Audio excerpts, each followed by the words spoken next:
Imports mean for what you pay on certain goods. Then a battle over who oversees elections in a swing state could affect Election Day. And a WNBA star on the league's most anticipated opening night ever on the CBS Evening News.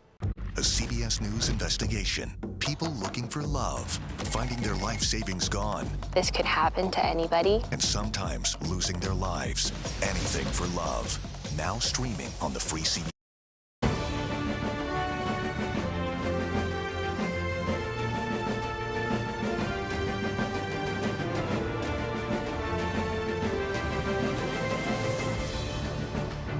I wanted to be here myself to call out what is a travesty of justice, and I think everybody around the country can see that.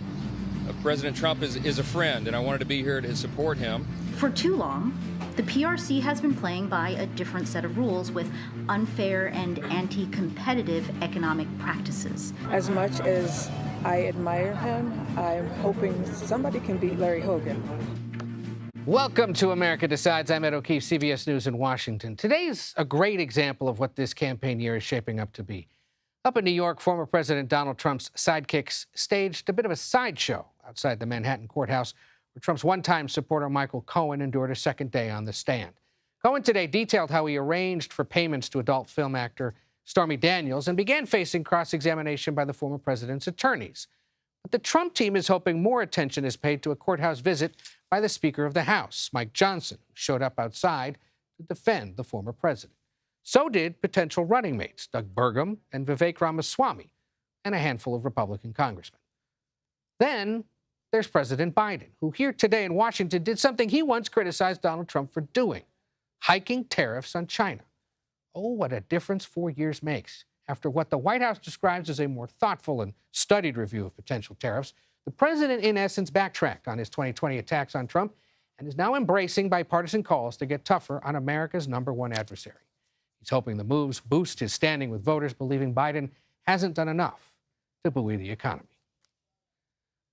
But let's begin with what went on inside the Manhattan criminal courthouse today. And for that, we turn to Errol Barnett. Good to see you, sir. What did we hear from Michael Cohen today on the stand? Hey there, Ed. Great to see you. I was in the main courtroom for most of the day, and prosecutors continued with what was really key testimony from Cohen, finally getting to the bedrock of this case, the 34 felony counts of falsified business records. Prosecutors methodically walked through each and every one. We're talking about 11 checks, 11 invoices, and 12 so-called vouchers or ledgers from the Trump side, which confirm that payments were made to Cohen in 2017, each in the amount of $35,000, which went beyond the $130,000 he says he paid to Stormy Daniels as part of that hush money deal. The prosecution then walked through the FBI raid on Cohen's home, office, and other properties, which is what led to his ultimate guilty plea, and when he effectively flipped on Donald Trump. But Ed, the defense got their opportunity to cross-examine Cohen, and that started with a simple question from Donald Trump's lawyer, Todd Blanche. She said, "We've never met, you don't know me, but on TikTok, you called me a, quote, crying little expletive." To which Cohen replied, "Sounds like something I would say," as the prosecution objected and the judge sustained the objection. Effectively, that characterized the entire afternoon as Trump's defense team tried to characterize Cohen as someone motivated by money, as someone who was not loyal to Donald Trump, and effectively couldn't be trusted. So a pretty remarkable day in the courthouse. Sure seems like it. And this is streaming, so you probably could have shared that expletive, but we'll leave it out. Errol Barnett, the testimony continues through the week. We thank you for joining us. President Biden, meanwhile, is taking steps to keep China from undercutting U.S. companies. The administration's hiking tariffs on Chinese electric vehicles, semiconductors, batteries, solar cells, steel, and aluminum. And in an interview with Yahoo Finance today, the president was asked what he thinks China might do to respond. What they'll do, I don't think it'll lead to any international conflict or anything like that. But I think they'll probably try to figure out how they can raise tariffs, maybe on products that are unrelated. Nancy Cortez is CBS News chief White House correspondent and joins us from the North Lawn. So, Nancy, what are the economic and political reasons for doing this?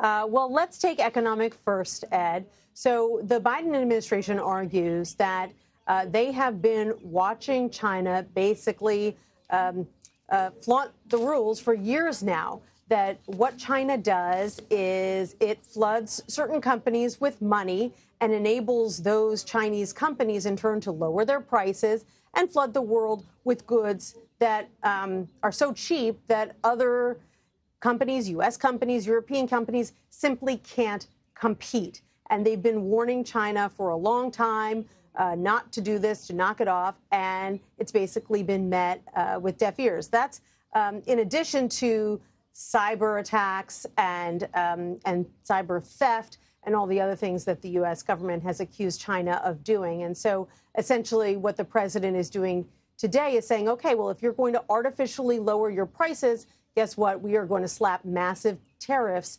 on your goods, basically making it more expensive for Chinese companies to sell goods to the U.S. Now, politically, this is a major about-face for this president who, as you pointed out, criticized President Trump for doing something similar, not exactly the same, back when he was president.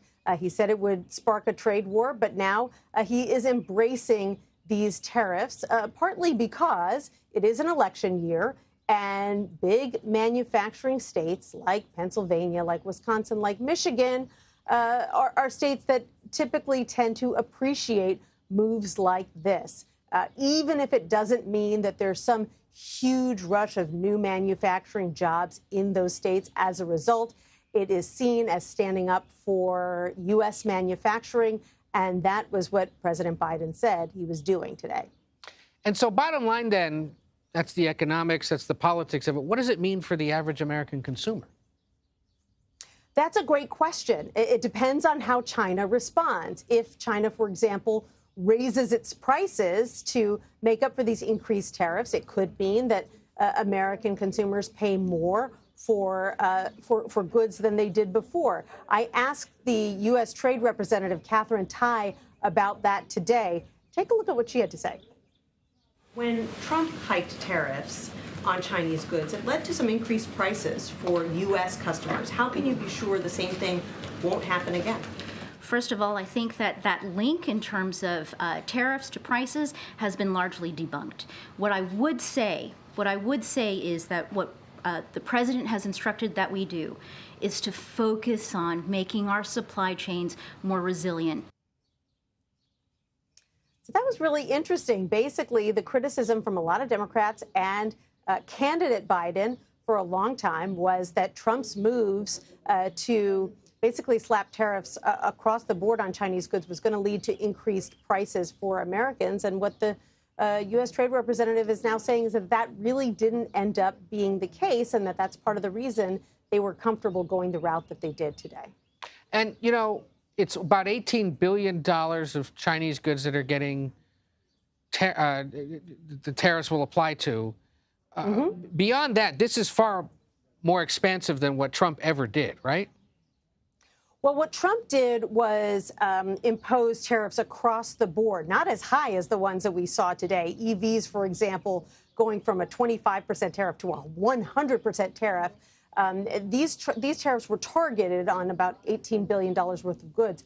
The Trump tariffs were not as large, but they were slapped on $300 billion worth of goods. So across the board, and actually what Trump is threatening to do if he wins re-election is to impose across the board tariffs, 10% tariffs, not just on Chinese goods, but on all goods coming into the U.S. So you're seeing two very different approaches from these two presidents.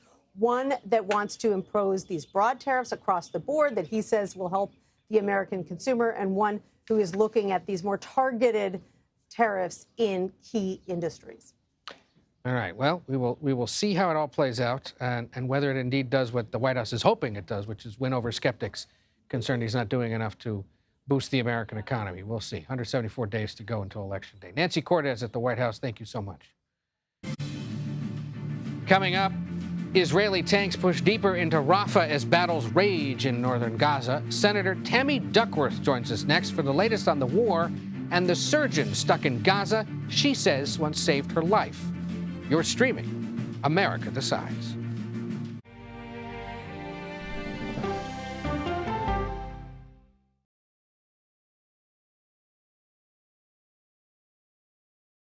Mr. President, there's a lot to talk about. A lot to talk about. Does this carrier strike group stand ready? Just incredible to see there's an active search and rescue operation going on 12 hours after this accident. The CBS Evening News with Nora O'Donnell. I had progressively fallen deeper into the world of online sports betting. The risk is the rush. What do you think is driving the spike in popularity? I think it's legality. If it's legal, I'm going to use it. There are ways to bet when you are 18. We've created an epidemic of child gambling. You can't walk into a male dormitory in a college campus without sports betting happening. It's America's most neglected problem. I used sports betting as a way to escape, when in reality, I'm choosing self-destruction. Whatever I had left, it was gone. The purpose of the industry is to get you to play to extinction. And that means until all your money is gone. Go to the ends of the earth. Reach for the stars. Yeah, I just took off. That kind of thing. Oh, that's pretty good. Because there's always something new under the sun on CBS Sunday morning. An original documentary from CBS Reports. That desired farm is a wonderful place to raise children, and it still is. Promises broken. Black Americans have been the target of racism and discrimination pretty much from the time they acquired ownership in the land. Costing black farmers hundreds of billions in generational wealth. They did everything to make sure we were run off that land. But communities are uniting to continue the fight. Collective ownership is powerful. To keep their land and their dreams alive. To watch my children play on land that we own means everything. So land is power. Most definitely. 40 Acres and a Mule, now streaming on the free CBS News app. People with developmental disabilities were once sequestered by the hundreds of thousands in institutions. Many of our fellow citizens are suffering tremendously because lack of attention, lack of imagination, lack of adequate manpower. Disability activists have since torn down barriers blocking them from living at home or in the community. We conclude that Title II of the ADA requires states to provide community-based treatment for persons with mental disabilities. But of the 16,000 people who remain in state-operated institutions, half are in 5 states, and Illinois is one of them. I don't want to live in the institution. It makes me feel discriminated against. Do you think there are people living in institutions in Illinois that don't need to be living there? Yeah, because they're proving it as soon as they get out.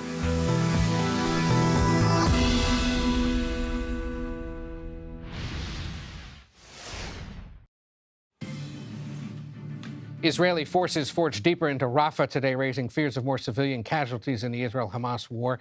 The United Nations estimates nearly 450,000 people have fled the city since May 6th. Israel's allies, including the U.S., have warned against a ground incursion into the region, but Israel has vowed to press on without its support. And fears of a more intense military push into Rafah come amid word that a team of international doctors, including several Americans, are trapped at a hospital near Rafah. Illinois Democratic Senator Tammy Duckworth joins us now. Senator, thank you for joining us. You have a connection to one of these doctors that's trapped there in Rafah. His name is Adam Hamawi. Remind us, what is your connection to him? 20 years ago, when I was wounded in Iraq, Dr. Hamawi was on duty at the ER in Baghdad at the Combat Surgical Hospital, and he saved my life. So when I was wounded, within 20 minutes, I was in front of him, and he is the doctor who not only saved my life, but was able to keep me from becoming a triple amputee by employing a vascular procedure that he just learned in medical school and saved my right arm. So, I mean, understandably then, this is quite personal for you, and it's consistent with work that we know other active duty and retired service members like yourself have been doing to get loved ones or the family or friends of loved ones out of harm's way. What are you learning from the State Department in terms of what, if anything, they can do to get him out? Well, this is not the first group of doctors saving lives in Gaza that I've worked with. I've hosted a group of doctors who've been either in Gaza or we're working with doctors in there, including with Med Global. In January of this year, we did the same thing. We're finding that, the Rafah crossing is closed on the Egyptian side, But the path to the Rafah crossing is very dangerous to humanitarian convoys, and often come under fire from the IDF. So we need to make sure that we get Egypt to open the crossing, but at the same time get the Israelis to allow and protect a corridor for these humanitarian aid convoys to be able to get to the crossing. I've reached out both to our State Department, to our National Security Council, and to the Israeli Embassy, the ambassador here in Washington, D.C., and everybody is doing everything they can to help try to get this group of doctors out, but also the next group of doctors in to help the civilians in Gaza. And there have been reports that some of these doctors themselves are actually in tough medical condition. What is your understanding of how they are and why it is so urgent that some of them especially get out? They're in very tough conditions. There's very little food, almost no water, almost no medical supplies left. Each group of doctors that come in is actually bringing medical supplies with them. And as they expend those supplies, helping the wounded, when they come to the end of that, they then transition out, of the next group comes in. But this particular group of doctor is really down, very low in supplies. I'm texting back and forth with Dr. Hamawi, and it's just checking on him and the status of his colleagues, and they're doing everything that they can. They're continuing to work to supply aid and humanitarian aid, but at the same time, they themselves are dehydrated. They're running low on everything, not just medical supplies, but food and water as well. And it speaks to the adverse conditions that medical professionals of all nationalities who've been working there in Gaza have endured since this began back in October. Look, more broadly, do you have any sense of how many U.S. citizens or families of American citizens remain in southern Gaza amid fears of a bigger military operation that may be trying to get out? I don't have a number to give to you, but I will tell you that we're working very hard to try to get as many out as possible. At the same time, we're needing to make sure that humanitarian aid convoys are able to get in and out of Gaza, and that we make sure that innocent civilians are not, especially in these humanitarian convoys, are being injured. And at the same time, we need to make a path for these doctors to get in and out. But we are trying to help as many as we can. At the same time, we understand, Israel was attacked on October 7th. Israelis have the right to defend themselves. Hamas needs to release the hostages. There is a very viable peace deal on the table that Hamas has now rejected twice. It involves releasing the hostages. They need to do that. They could have a mutual ceasefire tomorrow if Hamas would agree to it. At the same time, we also need to make sure that civilians are protected. And how do you assess the White House's involvement in these ongoing talks? They doing enough? They doing not too much? I think they're doing everything that they can. I think President Biden has shown some real tough leadership, and sometimes having to have very tough conversations with a friend like Israel. But at the same time, again, there is a very viable ceasefire offer on the table right now that Hamas is rejecting. And so we need to go to our friends in Qatar to say, hey, if Hamas is not going to negotiate, then what are you doing hosting Hamas in Qatar? This is a very complicated situation. At the same time, we need to make sure that the aid continues to flow into Gaza to take care of the wounded civilians. Well, Senator, you and I, in different positions many years ago, talked about what you call and what others who've been injured in war call their Alive Day, which, as you point out, is nearly 20 years from, is coming up on 20 years. So, I can imagine for you making sure that Dr. Hamawi and the others get out as quickly as possible because of the work he did to save your life and to put you where you are, help put you where you are today. So we thank you for sharing an update with us. Best of luck to them, and please keep us posted. I will. Thank you. All righty. Senator Tammy Duckworth of Illinois. Secretary of State Antony Blinken is in Ukraine tonight. Blinken taking time out from diplomatic talks to show his support in a different way.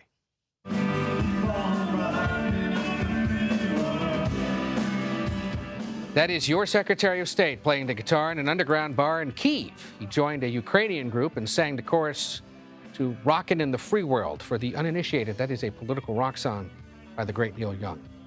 Cool to see you there.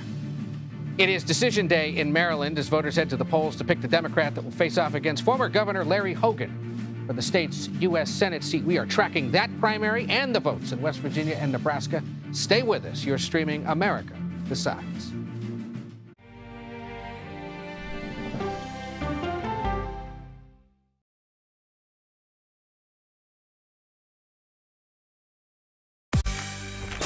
on our places, bright, shiny faces. When you wake up in the morning, we want to be your go-to team. Nate has one of the quickest minds I've ever seen. Tony has a way of making people feel comfortable. Gail has this unbelievable knack to ask the question that you're asking at home. I've been told I could talk to a tree, and that's pretty much true. I don't go to work in the morning. I go for coffee with my two good friends, and we talk about the world. Your morning routine just got better. CBS Mornings, weekdays at 7. It didn't seem like anything could happen, because nothing ever happens in East Palestine, but it did. Authorities released toxic fumes from 5 derailed train cars. Resident, please evacuate. Acute bronchitis due to chemical fumes. Did you ever have these problems before the derailment? No, ma'am. This neighborhood's not safe no more. We can assure the community that there's not vinyl chloride entering their communities. Then why are there so many people feeling these various symptoms of bloody noses or difficulty breathing, bronchitis? That's a hard question to answer. We're talking about one of the most blatant releases of a mixture of some of the most toxic chemicals that we've seen in America. I feel like now I have a duty to warn other communities. If my daughter has to watch me die of cancer, at least it saves someone else.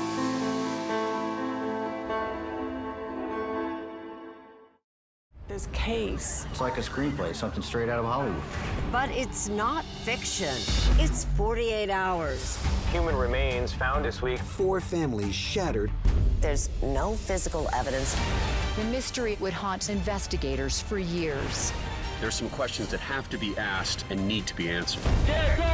Like a John Grisham novel. A gripping true crime original. 48 hours. Now streaming on the free CBS News app. Stories that inform. You can be really old at 60, and you can be really young at 85. Inspire. How do we unlock the power within ourselves to be who we want to be? And brighten your day. The best part of fame is making people feel good. Always send the people home happy. Make every day a little more like Sunday morning. Here comes the sun. Stream now on the free CBS News app. Hello, everyone, and welcome to our Dragon capsule here in space. Sightseers in space, the thrill of a lifetime. Seeing the Earth from space, it was so exhilarating. But the risks that come with the territory. There have been 4 fatal accidents. That's a 1% fatal accident rate. Might make you look before you launch. If you had 1 out of 100 airplanes falling out of the sky, we'd have a public crisis. Space tourism, now streaming on the free CBS News app.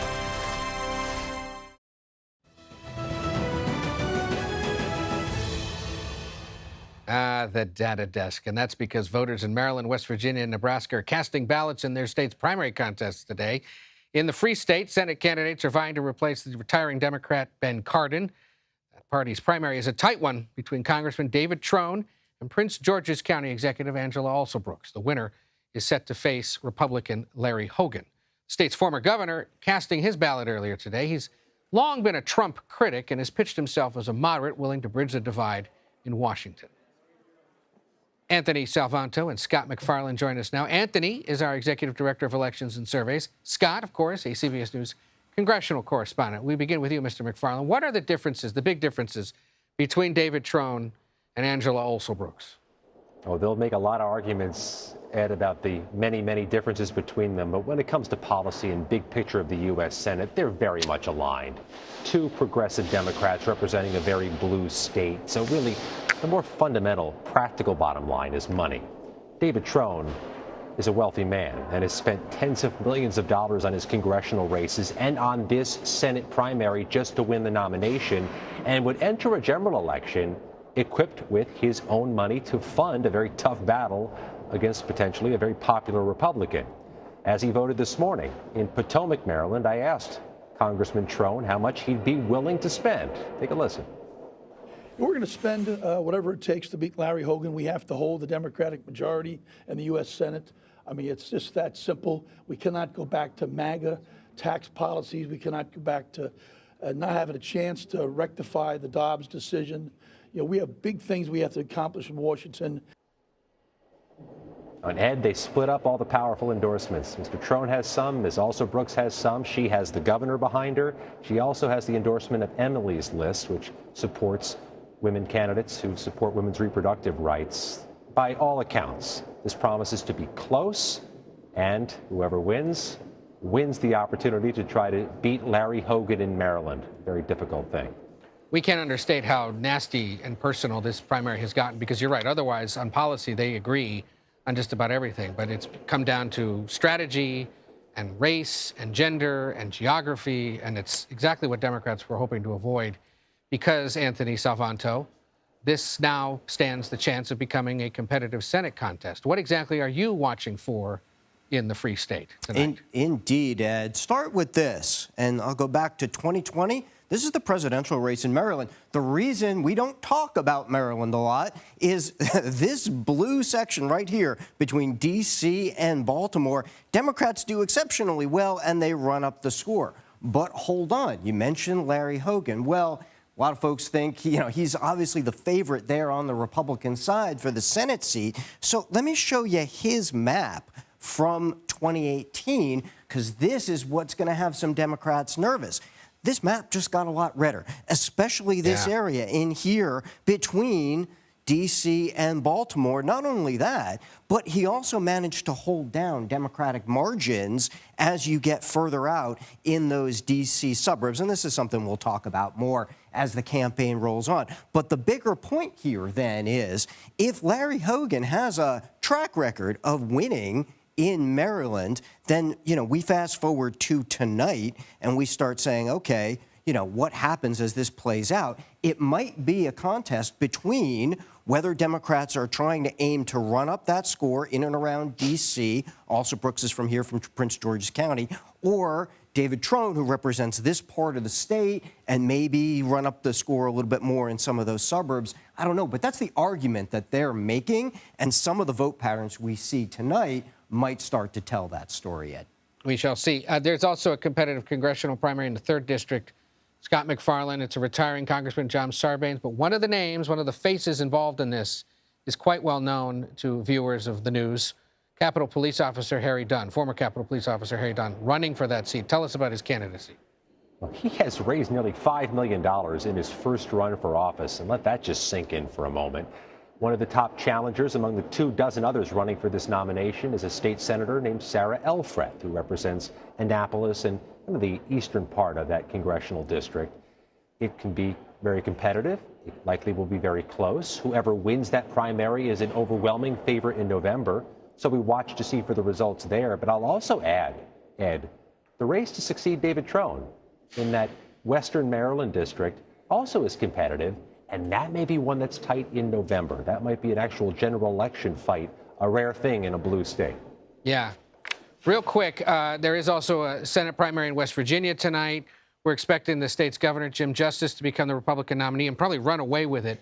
Anthony, set the West Virginia and Maryland Senate races against the rest of the Senate map, how they factor into which party might control the upper chamber come November. Okay, real quick, this race on the Democratic side is notable. Who is not here, that is Joe Manchin. He's not running. That means folks generally think that this state will revert back to its very red setup, which is, Donald Trump has won this state easily. It's very Republican, which sets up a possible pickup, a likely pickup for the Republicans in the Senate race. You mentioned Neil Young earlier. We probably have to go back to the Mirror Ball Pearl Jam collaboration days of the 90s to find a time when the Democrats won West Virginia statewide there at the presidential level, Ed.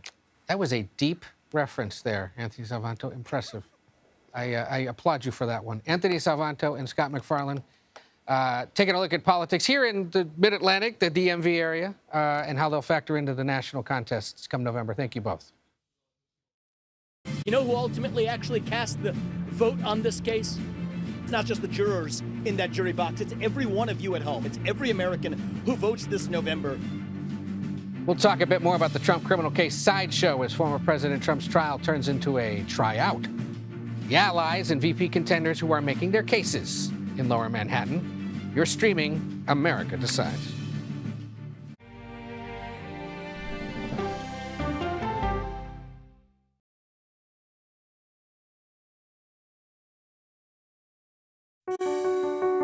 Washington is the seat of power. National security, foreign policy, global economics, every story comes through Washington in some way.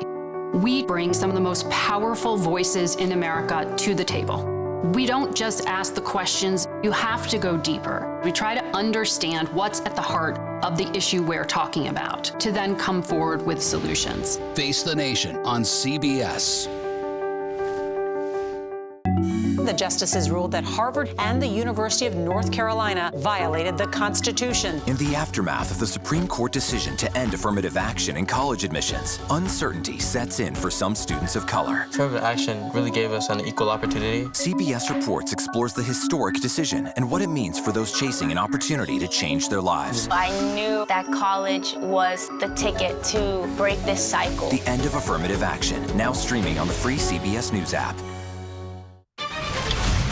Okay, let's go. You guys good? Hey. All right, we good? Keep going. The clock, it's ticking. Off we go. 60 minutes. 60 minutes. 60 minutes. It's time for 60 Minutes, Sundays on CBS. An original documentary from CBS Reports. AI is among the most world-changing technologies ever. Curing diseases, scientific breakthroughs, making lives better. They can help us with medical discoveries, scientific discoveries, doing better agriculture, having cures for things like Alzheimer's. It's also going to really transform the way we work. The uplifting potential of artificial intelligence is limitless. It gives you a friend, somebody to chat with 24/7 that is non-judgmental. He makes me feel loved and desired. And so are its downfalls. The problem with all this AI is that it's unpredictable and uncontrollable. The choices we make now will have lasting effects for decades, maybe even centuries. The ChatGPT revolution, now streaming on the free CBS News app. We are about to see American weapons in the hands of Mexican cartels. A gun pipeline to Mexico. We are arming the cartels. 100%, no doubt about it. Happening right under our noses.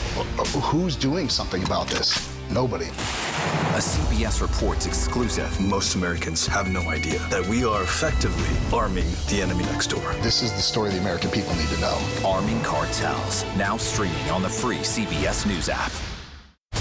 America Decides, taking you inside American democracy. The most important stories on a day-to-day, hour-to-hour basis. You're going to hear a lot of reporting. It is clearly a pivotal moment. Gun control, the economy, education. Both sides of the political aisle fight it out for power. Bringing you the analysis that you need. Thoughtfully, with context. Be part of the conversation. On CBS News Streaming. Welcome to America Decides, Monday through Thursday at 5 p.m. Eastern.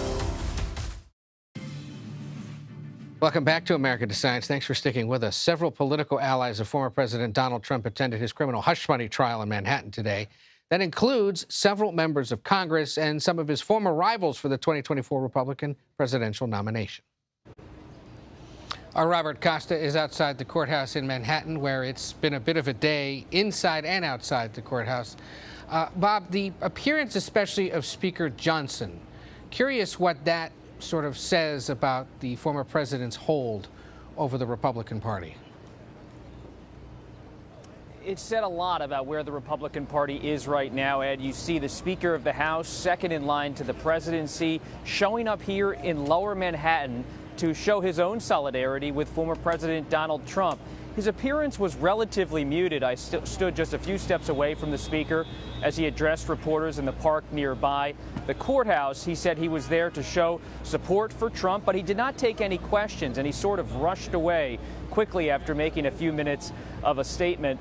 And it's indicative that he doesn't want to wade into the details with reporters, didn't have a news conference, but he did want to, broadly speaking, show his support for Trump. And he wasn't the only Republican there. There have been several vice presidential running mate hopefuls who've come to Manhattan over the course of the trial. How could their presence actually meaningfully impact their chances of becoming Trump's running mate? There has been a parade of different Republicans who have come to this site to show their support for Trump. North Dakota Governor Doug Burgum, for example, was one of them here today.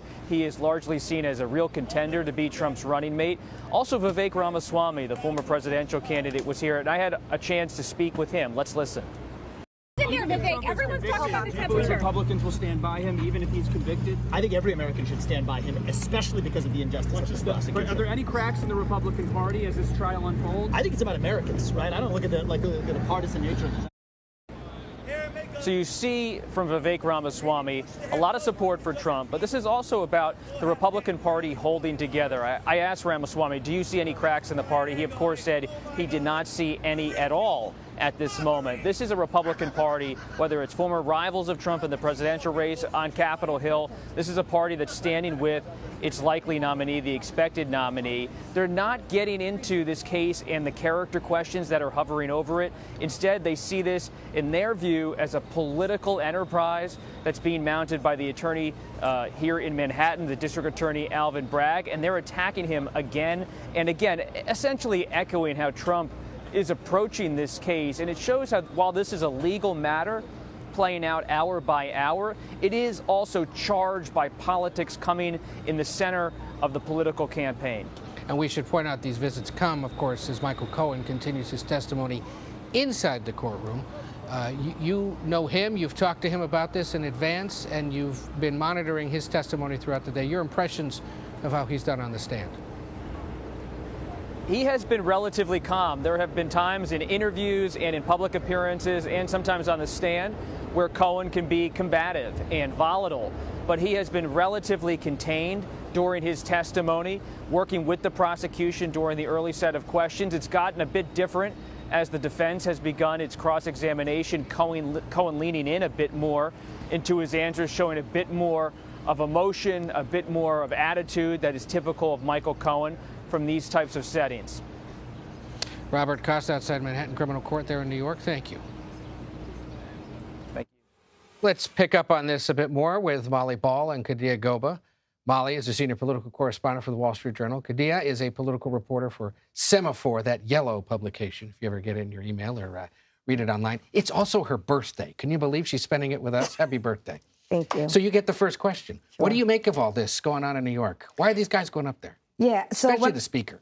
I know. When I talk to lawmakers, they say, well, they take issue with saying that they benefit explicitly from going up there, but I can't imagine why they wouldn't. We all know that Trump is very big on loyalty, and I think someone or a lawmaker going to a trial of his where, he's on trial for hush money and really lashing out against the prosecutor, that says that you're a loyal soldier. And I think, I don't think it impacts VP situations, but, people are probably fishing for cabinet offices should he take the Oval. I mean, the fact that the Speaker of the House, a constitutional officer, went up to Manhattan today to question the motives of the prosecutor, it's once again a Rubicon crossing kind of moment. Well, we've never had a former president and current presidential nominee on criminal trial before, so all kinds of new things are happening in American politics. Look, there's an inside message and an outside message that these Republicans are sending, right? As Kadia said, the inside message is the message they're sending to Trump. I'm with you, I'm loyal, you can count on me. They know that he values that. There's a little bit of sucking up in the event that Trump has ideas about how he wants to staff his next administration. And then externally, obviously, it's about controlling the narrative, right? It's saying the things that Trump can't say because of his gag order. And it's really setting the perspective of American voters about what this trial means. We're going to potentially have a verdict pretty soon. This case is wrapping up.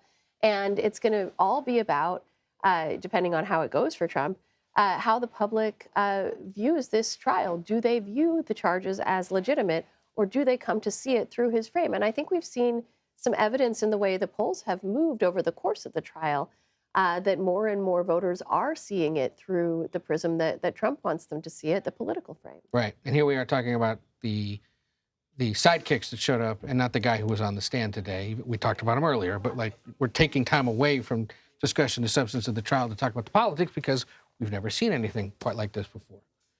I would also add that, the House is a mess, especially Republicans in Congress. So it's probably a good idea to latch yourself to the leader of the party. It's usually the opposite, but they're actually benefiting from this, to their voters, who they're probably signaling, well, we're still extremely MAGA, even though the House is in disarray. So I think there's a lot of dynamics at play. It is primary night in America yet again because it's a Tuesday. They're voting somewhere. Maryland, West Virginia, Nebraska. West Virginia Senate primary. Jim Justice, the Republican governor, going to become the Republican Senate nominee, face a Democrat who will likely trail. It's the Maryland Senate contest that's suddenly become a thing. And this contest between Angela Alsobrooks, who's the executive of Prince George's County, one of the suburban counties here in D.C., and David Trone, who runs essentially a wine company, made a lot of money that way, kind of speak to like the yin and yang of the Democratic Party right now, right? Wealthy guy who could self-finance, a woman who represents the most loyal voting bloc of the Democratic Party, its future, a chance for an African-American woman to join the Senate. It's kind of exactly what they would not have liked to have happened, but it's happened. It's a big mess. Well, and as you say, you know, Trone has spent more of his own money than any candidate in history on this primary, over $60 million. And he seems to be flailing. He very well could lose to a candidate who has a fraction of that money, doesn't have any of her own money, has had to, you know, raise it like a real politician. She's, you know, the very well-regarded county executive of Prince George's County outside of D.C. He's been in Congress, having spent quite a lot of his own money to win that seat in Congress as well. She's got a lot of the elected officials behind her in Maryland, and she seems to have been gaining on him in the final days, but I think it's going to be close. And as you say, it's a real signpost for the future of the Democratic Party, which way they decide to take this. Do they go with the well-qualified but underfunded black woman, or do they go with this rich white guy in what could be a very competitive race in November against Larry Hogan? What are you watching for, Kadia, in this? You know, I would also argue that Democrats just don't want to see this fight. They would rather be putting their energy and their extra money into the general election that's going to come after this primary. We see the same thing happening in New York with Jamal Bowman and Latimer. They just don't want to have you. I don't think you'll have a lot of members of Congress coming out for either or. Yeah. It's really touchy, and I don't think Democrats are happy that this is happening or getting so messy. We will see who prevails and then who takes on the Republican Larry Hogan. Molly Ball, Kadia Goba, happy birthday. I'd sing, but we don't have enough time. Sorry. Thank you both for being here. I do believe that there is interference in our elections. Do you believe the results? I would have to say at this time, no, I do not. That woman you just heard says the last election was stolen from Donald Trump, and now she wants a role in deciding the 2024 race. We'll take a closer look. You're streaming America Decides.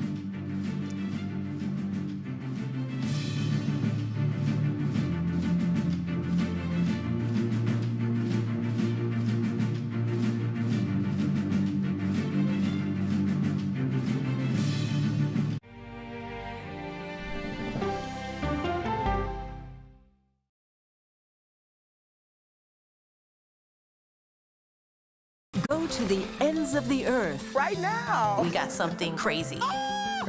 And reach for the stars. Here we are. Time. Yes, it's my comeback. Hey, this is pretty fun. But wait, there's more. Experience thought-provoking. I'm open to the idea of being a human being. Innovative and truly original reporting. Look through a telescope and go, wow. Because there's always something new under the sun on CBS Sunday morning.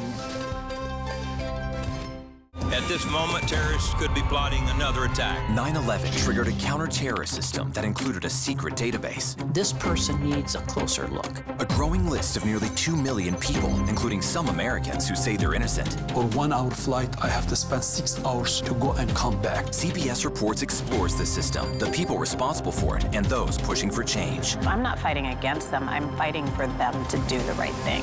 The Watch List, now streaming on the free CBS News app. Don't miss true crime anytime you want, anywhere you go. With the 48 Hours podcast. Real crimes, real lives, real justice. There's some questions that have to be asked and need to be answered. Listen to 48 Hours on Apple Podcasts. An original documentary from CBS Reports. Imagine yourself in Manhattan with no police, no army, no mayor. The people of Haiti stare down poverty, corruption, natural disasters, and violence. 90% of the guns that are used by gangs in Haiti are American guns. but with an unbreakable spirit and eternal optimism.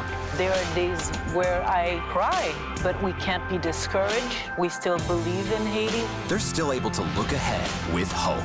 Haiti is on the brink of transformation, a radical shift. Haitians are coming together and saying things must change.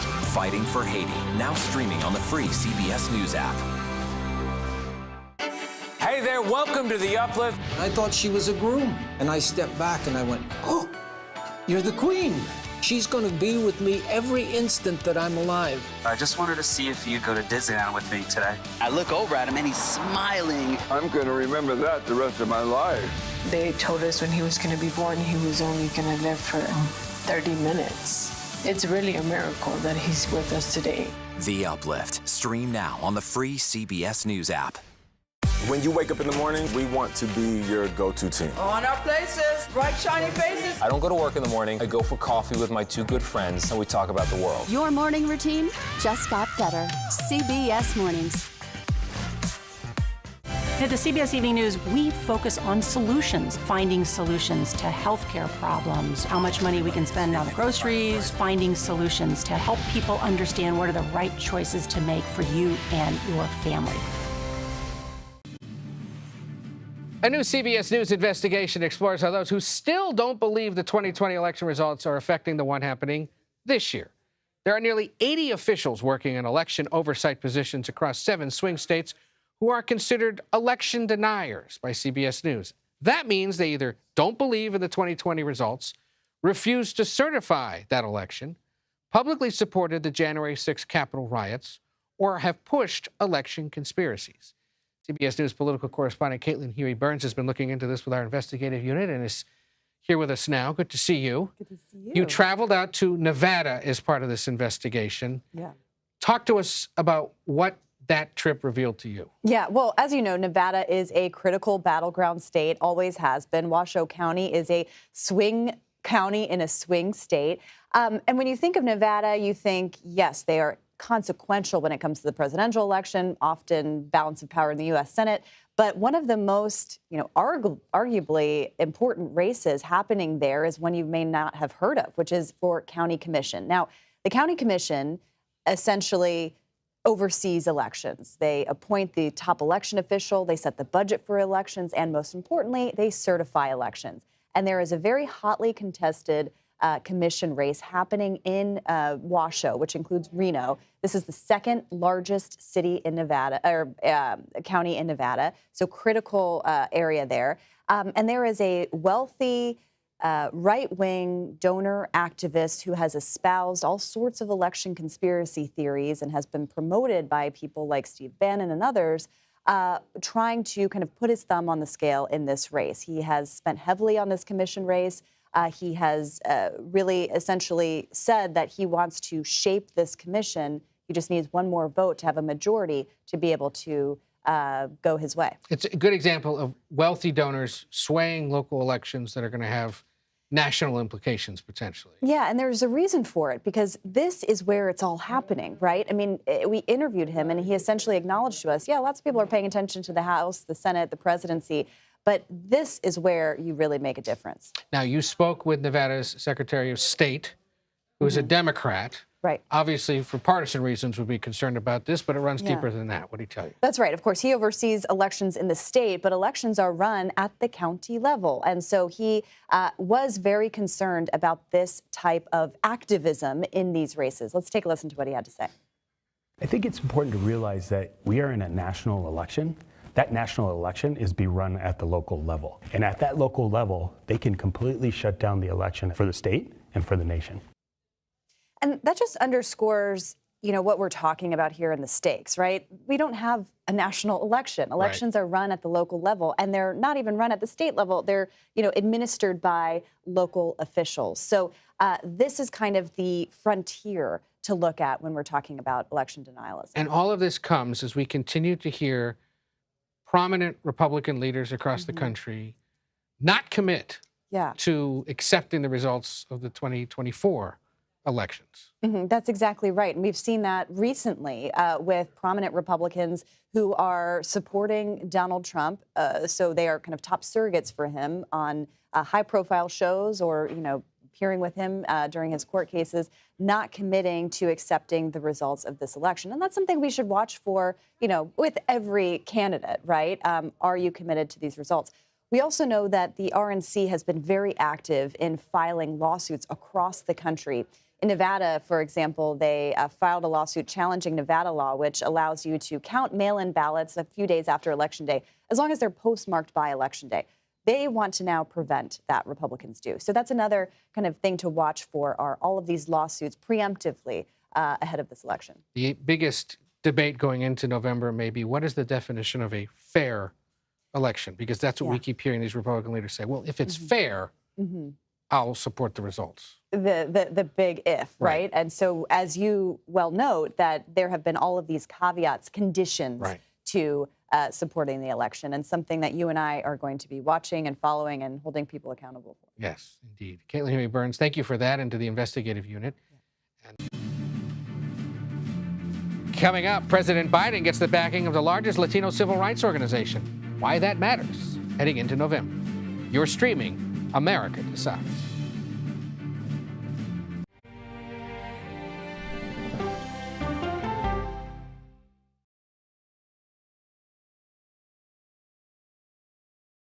Okay, so let's just start at the beginning. Well, let me start with this. What is at stake here? What is the answer then? Do you know why? You want me to just keep going? Is that a good thing or a bad thing? Were there death threats? How is this possible? What's wrong with that argument? Are you saying they lied? Have you told the government that? Why won't you say the word crisis? You're not answering my question. This really is that scary? Does that make sense? What do you mean? What does that mean? Did any of that make sense?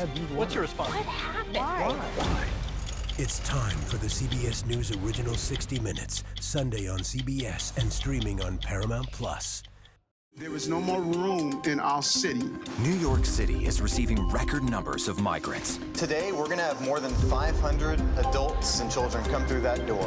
Tensions rise as shelters reach max capacity. We don't have to take care of them. CBS Reports goes inside a crisis cities and families are facing as they fight to survive. The United States still has that glimmer of hope for people to come here. Fighting for a future. Now streaming on the free CBS News app. On Face the Nation, the way to learn is to listen. We may have a recession. Listening to how someone explains themselves is so key to understanding their perspective. An original documentary from CBS Reports. Since you started La Soup in 2014, do you have any sense as to how much food you've rescued from the landfill? We've rescued 4.5 million pounds. I can't even fathom how much food that is. And that's one little person in one little city in America. We're going to call this chicken piccata. We did 450 of these meals today. This is the exact dish that you and I are going to have. Yep.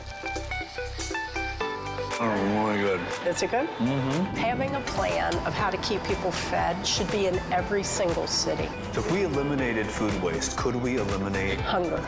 Yes. Eating Trash, now streaming on the free CBS News app. America Decides, taking you inside American democracy. The most important stories on a day-to-day, hour-to-hour basis. You're going to hear a lot of reporting. It is clearly a pivotal moment. Gun control, the economy, education. Both sides of the political aisle fight it out for power. Bringing you the analysis that you need. Thoughtfully, with context. Be part of the conversation. On CBS News Streaming. Welcome to America Decides. When people say who's first to get in the morning, that would be me. Morning news matters because it sets the tone for your day, and it's a way of getting you started. Day to day, that first draft of history, it happens right here. We're going to uplift you. We're going to send you out your way. We take you places, we teach you new things, and we make you feel like, it's not all bad. People say to me, you always seem to be having a good time. And you know what? You're right. Your morning routine just got better. CBS Mornings, weekdays at 7. Welcome back. We have spent a lot of time talking on this program, and will continue to, about the Latino vote in this country, the second largest group of voting age Americans, and an increasingly influential one that appears to be up for grabs this year. Well, today, the largest Latino civil rights organization gave President Biden its backing. The Unidos U.S. Action Fund endorsed the president at an event in Phoenix, Arizona, and it also announced support for Arizona Democratic Senate candidate Ruben Gallego, who's running against Republican Carrie Lake. Let's bring in Nydia Cavazos, who covers the Biden campaign for us. Nydia, good to see you. Walk us through what political influence this group has.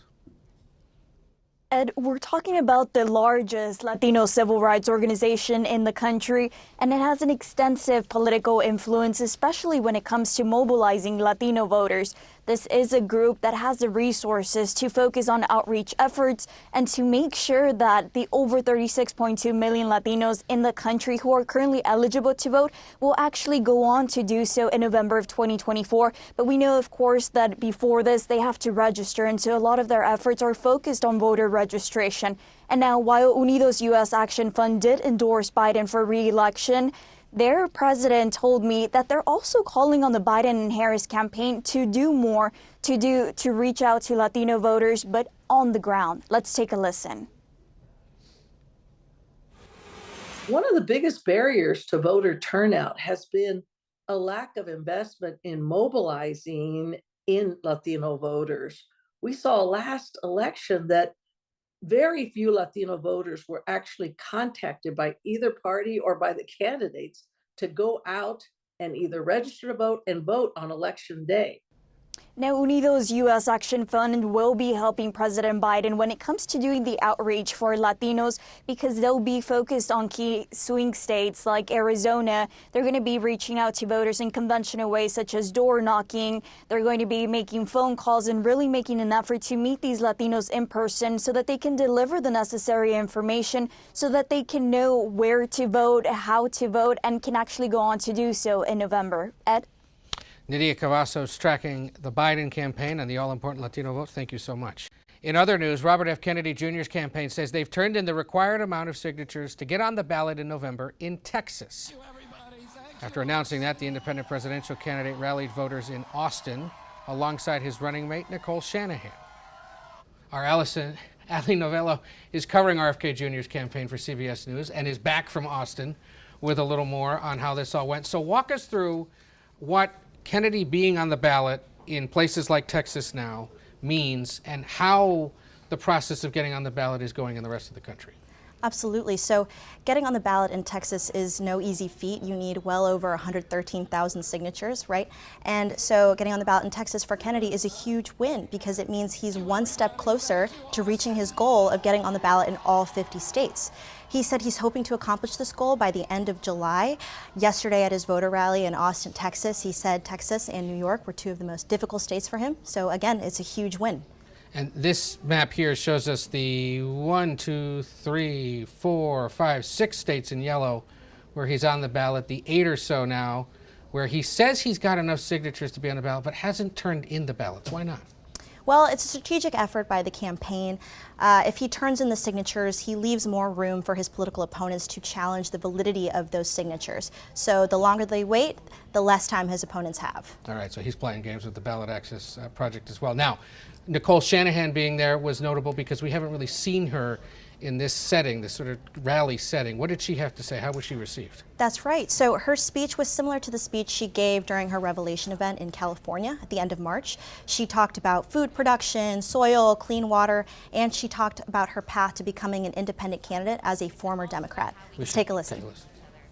Up until last year, I was a pretty heavy Democratic Party donor because I believed that if I could just get the ear of party leaders, they would implement common sense policies in agriculture, health, and technology. When I did get their ear, they would smile and nod, but somehow nothing ever seemed to really get done. Was there anything that she didn't say, perhaps, that stuck out to you? Well, I think it's notable that she didn't talk about abortion rights. Over the weekend, we saw Kennedy change his stance on the issue. He now supports a federal ban on late-term abortions. And that's different from just a few days before, where he said he supported late-term abortions and that it was a woman's right to choose. Nicole Shanahan was surprised by that, and she made no mention of it during her speech. So that was definitely notable, Ed. So Democrats, Republicans, and independents struggling to figure out how exactly to campaign on abortion rights this year. Ali Novello, great to see you. Thanks for being here. Thanks, Ed. Finally tonight, you've heard this before, a bill in Congress gets intercepted just before crossing the end zone, so to speak. Well, in this case, it's a bill that would give Washington, D.C. the power to use federal land to allow the Washington Commanders NFL team to build a new stadium. Their current facility over in suburban Maryland is 27 years old and unpopular with fans. Well, Montana Senator Steve Daines announced he plans to block the bill unless the football team honors a Montana man who helped design their previous logo. The Washington Commanders' prior logo, this one, it's a controversial silhouette of a Native American chief, was created by Walter Blackie Wetzel in 1972. He's a member of the Blackfeet Nation, one of the 10 largest tribes in the United States, spanning parts of Montana.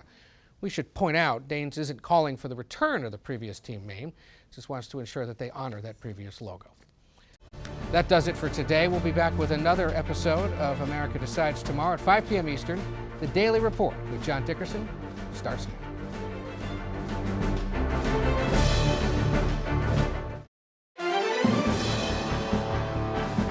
Welcome to the Daily Report for May 14th, 2024. I'm John Dickerson. Loyalty and disloyalty at Donald Trump's criminal trial.